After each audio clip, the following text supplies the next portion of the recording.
आईनी तरमीम के हवाले से और जब इसको प्रोसेस किया जा रहा होगा, तो उसके नतीजे में पाकिस्तान में एक ग्रैंड अपोजिशन अलायंस जो ऑफ़र है वो बानी पीटीआई इमरान खान को ऑफ़र की जा सकती है। यानी उन्हें ये कहा जा सकता है कि ये पेशकश की जा सकती है कि आपको जेल से निकाल के बनी गाला शिफ्ट कर देते हैं। आपके जो अहलिया हैं बुशरा बीबी, उन्हें भी घर शिफ्ट कर दिया जाता है। आपके कुछ लीडरान को रिहा कर दिया जाता है।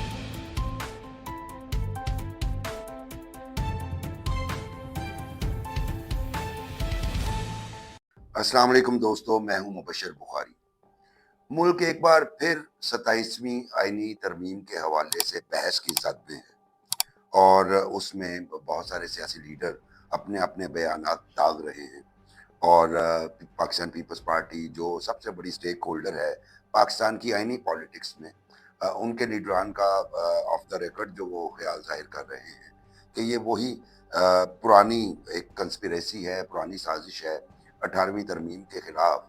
लेकिन अगर पार्टी लीडरशिप ये डिसाइड कर लेती है कि उन्होंने इसको सपोर्ट करना है, तो शायद ये लीडरान भी कुछ ना कर पाएँ। इसी हवाले से जो नज़र आ रहा है, और यकीनन उस हवाले से खबरें भी हैं, लेकिन ये सिर्फ अपनी तज्जियाती कुव्वत के बिना पर मैं आपसे ये कह सकता हूँ कि इस आईनी तरमीम के हवाले से और जब इसको प्रोसेस किया जा रहा होगा, तो उसके नतीजे में पाकिस्तान में एक ग्रैंड अपोजिशन अलायंस जो है वो तश्कील पा सकता है। हुकूमत की जानिब से जो इंडिकेटर्स आ रहे हैं उसके मुताबिक ये सेनेट में और नेशनल असम्बली में पेश हो जाएगी। तकरीबन 7 से 10 नवंबर के दरमियान उनकी स्टैंडिंग कमेटीज़ के पास, और वो इसका जायज़ा लेंगे और हुकूमत की कोशिश ये होगी कि इसको नवंबर में ही पास करवा लिया जाए। जबकि वो जमातें जो इस तरमीम की मुखालफत में हैं, उनकी कोशिश होगी कि इसे ब्लॉक किया जाए। राना सनाउल्लाह जो एडवाइज़र हैं प्राइम मिनिस्टर ऑफ पाकिस्तान के, उनका कहना ये है कि तमाम पार्टीज़ जब तक एग्री नहीं करेंगी, यानी पार्लियामेंट्री ग्रुप्स, उस वक़्त तक ये तरमीम पास नहीं की जाएगी। तो मुझे लगता है कि शायद तमाम पार्लियामेंट्री पार्टीज़ जो जिनकी पार्लिमान में रुकनीयत मौजूद है, वो शायद इससे एग्री ना करें। लेकिन गवर्नमेंट के पास बहुत कुछ होता है, बहुत कुछ हमायत हासिल करने के लिए भी हो सकता है। तो वो तमाम ऑफ़र्स एक्सटेंड की जा सकती हैं, जिसमें से सबसे अहम जो ऑफ़र है वो बानी पीटीआई इमरान खान को ऑफ़र की जा सकती है। यानी उन्हें ये कहा जा सकता है कि ये पेशकश की जा सकती है कि आपको जेल से निकाल के बनी गाला शिफ्ट कर देते हैं। आपके जो अहलिया हैं बुशरा बीबी, उन्हें भी घर शिफ्ट कर दिया जाता है। आपके कुछ लीडरान को रिहा कर दिया जाता है। तो इस तरह के और कुछ केसेस भी वापस लिए जा सकते हैं। ये पाकिस्तान है, पाकिस्तान में कुछ भी हो सकता है।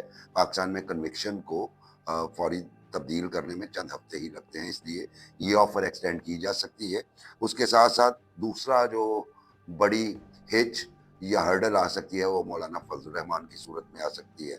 तो माज़ी में भी उन्हें कुछ ना कुछ ऑफ़र करके राम कर लिया गया था। इस दफ़े भी उनको गवर्नरशिप या मज़ीद इसके अलावा भी कुछ उन्हें ऑफ़र करके राम किया जा सकता है।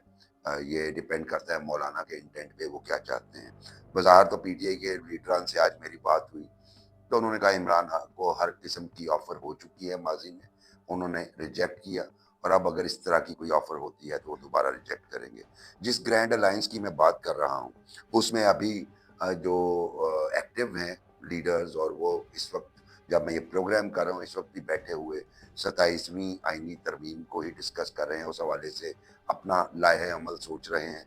उसमें सबसे पहले तहफ़्फ़ुज़ आईन पाकिस्तान, यानी जिसमें पीटीआई शामिल है, और उसकी सरबराही करते हैं पख्तूनख्वा मिली अवामी पार्टी के चेयरमैन महमूद खान अचकज़ई, और उसमें Balochistan national party Mengal group के सरबराह सरदार अख्तर मेंगल भी शामिल हैं।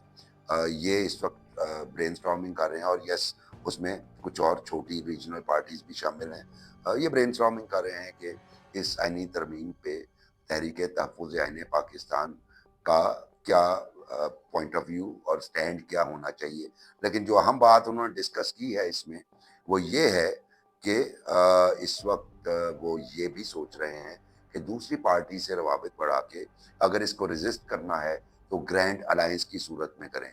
اور جب دوسری پارٹیز کی بات آتی ہے تو اس میں سب سے پہلا نام جو آتا ہے وہ جماعت اسلامی کا آتا ہے۔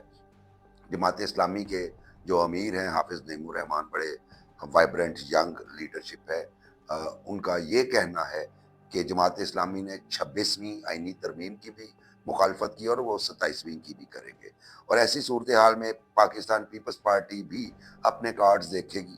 ویسے تو بڑے فارمولا لیک ہو رہے ہیں کہ اس 27ویں آئینی ترمیم اگر کانسٹیٹیوشن کا حصہ بن جاتی ہے، پاکستان پیپلز پارٹی سپورٹ کرتی ہے، تو اس کے نتیجے میں شاید کچھ اوپر والے لیول پہ تبدیلیاں ہیں، جیسے کہ پریزیڈینشل ہاؤس میں چہرے بدل سکتے ہیں، اسی طرح پرائم منسٹر ہاؤس میں چہرے بدل سکتے ہیں، لیکن میں ذاتی طور پہ سمجھتا ہوں کہ یہ ٹو ارلی ٹو سے دیٹ کہ اس طرح کی کوئی ڈیولپمنٹ ہوگی۔ ابھی تو پہلے 27ویں ترمیم کو پاس کروانے کے دشوار گزار مرحلے ہیں، اور اس کے بعد اگر ہوگی تو پھر اس کے بعد کیا ہونا ہے۔ کل کے ویلاگ میں نے بتایا تھا کہ کشمیر میں نو کانفیڈنس موشن جو ابھی تک نہیں ہوئی، اگر وہ پاس ہو جاتی ہے تو بہت بڑا انڈیکیٹر ہوگا، اور ہم یہ ڈپکٹ کر پائیں گے کہ پاکستان پیپلز پارٹی کس طرف جائے گی۔ تو بہرحال ہر دو صورتوں میں جو مجھے ذاتی طور پہ نظر آ رہا ہے وہ مجھے ریزسٹنس نظر آ رہی ہے۔ اپوزیشن پارٹیز خصوصاً پی ٹی آئی، پختونخوا ملی عوامی پارٹی، جماعت اسلامی اور Balochistan national party Mengal group کی جانب سے، اور وہ ایوان کے اندر اور ایوان کے باہر دونوں جگہوں پہ اپنا احتجاج کر سکتے ہیں، جس کا مطلب یہ ہے کہ وہ جو خواب ہے رانا ثناء اللہ کا کہ تمام پارٹیز کو اعتماد میں لے کے اور ان کے کنسنسس سے اس ترمیم کو پاس کروایا جائے گا، وہ مجھے پورا ہوتا نظر نہیں آیا۔ آنے والے دن پاکستانی سیاست میں بڑے کٹھن ہوں گے، ٹیسٹنگ ہوں گے، اور اس میں لیڈرشپ کے جو اپنے سکلز ہیں وہ بھی ایک بار ٹیسٹ ہو جائیں گے۔ آج کا پروگرام اتنا ہی، کیونکہ میرا خیال ہے کہ جو کام کی بات تھی وہ میں نے کہہ دی۔ پروگرام پسند آئے تو سبسکرائب کیجئے، لائک کیجئے، شیئر کیجئے، اور اگلے پروگرام تک کے لیے مجھے اجازت دیجیے۔ اللہ حافظ۔